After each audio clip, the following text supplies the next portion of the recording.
Yesus, ingatlah aku saat Engkau masuk ke dalam kerajaan-Mu. Jangan Kau perhitungkan dosa dan kesalahanku, tetapi biarlah rahmat pengampunan-Mu membawa aku pada pertobatan sejati, pertobatan yang memulihkan kehidupanku sebagai anak-anak Allah. Dalam nama Bapa dan Putra dan Roh Kudus. Amin. Salam damai sejahtera saudara-saudaraku yang terkasih, pencinta firman Tuhan. Berjumpa kembali dengan Bible Learning with Father Joseph. Saudara-saudaraku, apa kabar Anda semua hari ini? Apa rencana-rencana Anda untuk bisa merayakan Pekan Suci? Apakah online, offline, di gereja ataupun di tempat lain? Silakan sekali-sekali Anda tulis di kolom komen. Anda berasal dari kota mana dan paroki mana. Biar kita saling mengenal, kita jadi tahu pendengarnya Bible Learning itu dari mana saja sih. Dan juga saya jadi tahu orang yang saya sapa selama ini pasti bukan di kamera, tetapi adalah Anda semua yang nonton video Bible Learning dari tempat Anda masing-masing. Silakan tulis di kolom komen Anda berasal dari mana dan juga dari paroki apa. Nah, saudara-saudaraku yang terkasih, Pekan Suci. Dalam tradisi gereja, selama Pekan Suci, umat beriman diajak untuk betul-betul berpartisipasi, untuk ikut merasakan, ikut mengalami apa yang dialami oleh Tuhan Yesus 2000 tahun yang lalu. Sejak dia ditangkap di Taman Getsemani sampai nanti kebangkitannya. Saudara-saudara, ada satu rahmat yang saya mau ajak Anda semua untuk memintanya kepada Tuhan. Mintalah rahmat air mata. Bukan air mata buaya, bukan air mata yang formalitas, tapi betul-betul air mata yang keluar dari diri kita.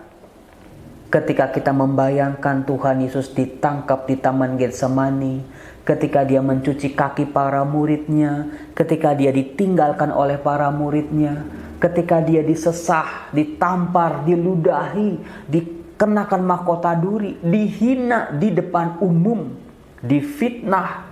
Yesus mendengar teriakan-teriakan, salibkan dia, salibkan dia, salibkan dia. Termasuk ketika Tuhan Yesus berseru dari atas salibnya, "Ya Bapa, ampunilah kesalahan mereka, sebab mereka tidak tahu apa yang mereka perbuat." Ketika Tuhan Yesus berteriak, "Eloi, Eloi, lama sabachthani." Atau ketika Tuhan Yesus berseru, "Ya Bapa, ke dalam tangan-Mu kuserahkan nyawaku." Atau kata-kata terakhirnya di atas salib, "Selesai sudah." Saudara-saudara, mintalah rahmat air mata supaya kita bisa ikut sedikit saja berpartisipasi dengan perasaan kita, dengan seluruh diri kita memasuki pekan sengsara Yesus Kristus ini. Saya yakin berkatnya akan menjadi luar biasa. Nah, saudaraku, dalam Injil Lukas, ketika Lukas menceritakan tentang kisah sengsara Yesus Kristus, di satu sisi, sebetulnya kalau kita baca teksnya, Lukas bab 23 ayat 1 sampai 49, di satu sisi kita bisa geleng-geleng urut dada. Tapi di sisi lain, kita akan melihat sebuah mutiara di tengah kubangan lumpur. Mari kalau Anda punya kitab suci, silakan buka, kita baca bersama-sama saudaraku. Silakan Anda buka Lukas bab 23 ayat 1 sampai 49. Dibuka dengan sebuah tuduhan dari imam-imam kepala, para tua-tua dan ahli-ahli Taurat. Mereka yang selama ini sudah sejak lama mendendam pada Yesus. Mereka iri hati dengan Yesus. Kepalsuan mereka betul-betul terbongkar di hadapan Yesus. Makanya mereka sakit hati dan membawa Yesus ke hadapan Pilatus dengan dua tuduhan. Silakan kita perhatikan tuduhannya.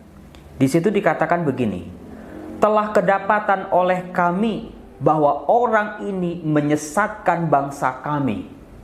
Ia melarang orang membayar pajak kepada kaisar." Saudara-saudara, kita langsung geleng-geleng, kita telus dada kita. Kapan Tuhan Yesus melarang para pengikutnya, para pendengarnya untuk membayar pajak kepada kaisar? Tidak ada. Kemudian tuduhan yang kedua, tentang dirinya, ia mengatakan bahwa ia adalah Kristus, yaitu Raja. Lagi-lagi saudara, kita akan geleng-geleng. Ini tuduhan macam apa lagi? Kapan Yesus secara terang-terangan di muka umum menyatakan bahwa dirinya adalah Mesias? Kapan Yesus secara terang-terangan di hadapan orang banyak mengagung-agungkan dirinya sebagai Raja? Justru kebalikannya. Dua tuduhan ini dilontarkan oleh para lawan Yesus sebetulnya untuk memancing Pilatus yang sedang mengadili pada waktu itu untuk segera menghukum Yesus. Karena ternyata kalau kita perhatikan baik-baik, tuduhan-tuduhan ini menggiring Yesus di hadapan Pilatus seolah-olah Yesus mau mengadakan makar melawan pemerintah Romawi sang penjajah. Tapi saudara-saudara, Pilatus itu bukan orang bodoh. Dia punya kaki tangan di mana-mana. Pilatus tahu. Makanya Pilatus berkata, "Aku tidak menemukan kesalahan apapun pada orang ini." Jadi dua tuduhan makar tadi sebetulnya mental. Kita lihat lagi. Mereka makin kuat mendesak. Katanya, ia menghasut rakyat dengan ajarannya di seluruh Yudea. Ia mulai di Galilea dan kini sudah sampai di sini. Kita bisa bertanya lagi, hasutan macam apa yang dilakukan oleh Yesus selama dia berkarya dari Galilea sampai ke Yerusalem? Tidak ada, saudara-saudara. Malahan kebalikannya. Tuhan Yesus mau mengajarkan sebuah ajaran yang benar tentang apa itu kesetiaan, apa itu ketaatan, apa itu ibadah kepada Allah. Jadi sebetulnya saudara-saudaraku, di sini imam-imam kepala, tua-tua, ahli-ahli Taurat, mereka sendiri yang menghasut tetapi menuduh Yesus sebagai seorang penghasut.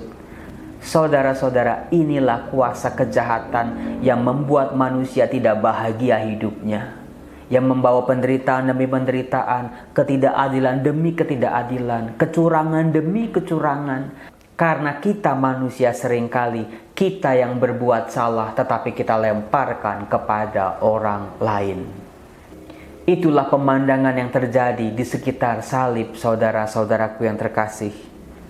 Ketika Pilatus tidak menemukan kesalahan dalam diri Yesus, pasti para lawan Yesus kecewa. Lalu mereka membawa Yesus kepada Herodes. Nah, di pengadilan Herodes, saudara-saudara, dikatakan di ayat 15, Herodes pun tidak menemukan kesalahan padanya. Dalam penilaian Herodes yang kejam, yang culas, yang gila kuasa, Yesus pun ditemukan tidak bersalah. Lalu Yesus dibawa kembali ke hadapan Pilatus. Saudara-saudara, inilah sebuah kengerian. Ketika kuasa kegelapan mulai bekerja dalam diri orang-orang tertentu, memanfaatkan kelemahan-kelemahan mereka, sehingga mereka menjadi buta. Mereka malahan membebaskan Barabas, seorang pemberontak, seorang pembunuh, daripada membebaskan Yesus. Apapun mereka lakukan asal Yesus dihukum mati. Saudara-saudara, sebuah tuduhan yang dibuat-buat, pepesan kosong, tuduhan yang tidak beralasan. Semuanya hanya demi memuaskan diri mereka sendiri.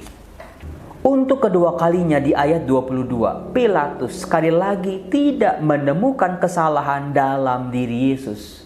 Kita temukan di ayat 22, tidak ada suatu kesalahan pun yang kudapati padanya yang setimpal dengan hukuman mati.